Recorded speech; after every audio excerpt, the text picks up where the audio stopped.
Assalamu alaikum, my name is Mohammed Sulaiman Nadeem and this is a demo video for our project Real-Time Internet Traffic Control and Monitoring. What is our project about? Well, basically it is about bandwidth allocation that requires the network traffic to be classified, which then allocates the bandwidth optimally for the user.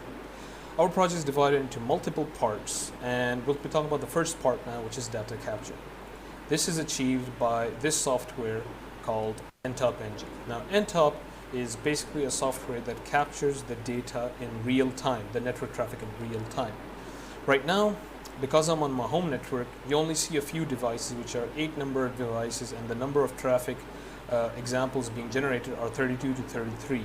In a real network, or actually in a much larger network, like SEEK's network, there will be many more devices, maybe 200 or more, and there will be even more traffic examples that will be generated.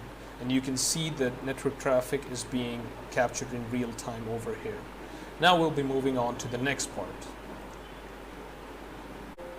Now the second part is about data logging, and that is basically taking the data from the captured data from FYP and storing it into a MySQL database. This is done through this command, which is sent to FYP and through the command prompt. So let's have a look at the data. So the data is stored like this in the form of tables, and there are two types of data.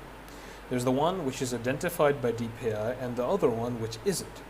Now, the one that is identified by DPI, it is represented by this column over here wherever there is a non-zero value, okay, like 9112. And the one that is unidentified, remains unidentified by DPI, it is represented by zeros. The unidentified traffic is then sent for classification in the third part, which we'll discuss next. Now for the third and final part of our demo video, which is the machine learning model and the bandwidth allocation module. So basically what's happening in the script is that the unidentified traffic from the last part is now fed as an input to the machine learning model. And this is then classified into one of the respective 5 QS classes.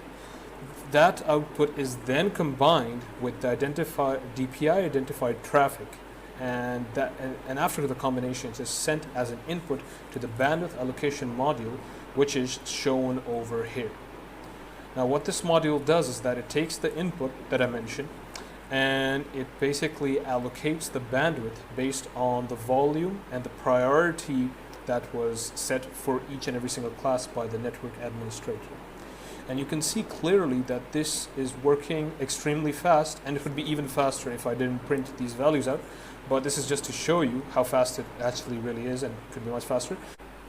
So we have used the special libraries to execute the entire program onto using a single platform, and this is to make the execution faster, more efficient, and practically implementable.